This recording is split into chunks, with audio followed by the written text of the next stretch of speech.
Манай клуб гэдэг чинь 10 жилийн өмнө байгуулагдсан клуб байгаа.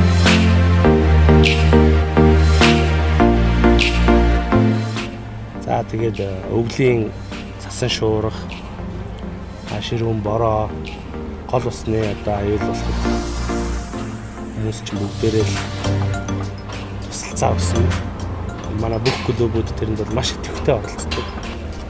Манай клубийн хувьд бол яг байгалийн бартаанд илүү аялах дуртай. Тэр утгаараа бас нэлээд хол уулууд хөвчт ч юм уу аялцгаадаг. Сайн үлсийн аян аврах ажиллагаанд явхад бол хамгийн сайн бэлдэх ёстой зүйл бол машин маань туслах хэрэгслүүд, багаж хэрэгслүүд тийм ээ.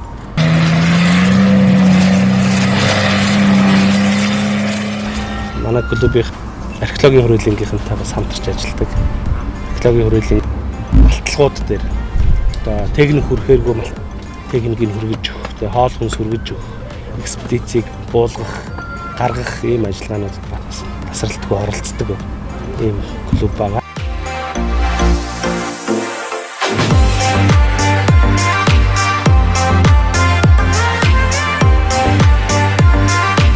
Та таталгаа авсан уу? Авто аяллыг дэмжих Гинго аян доктор авц сүлжээгээр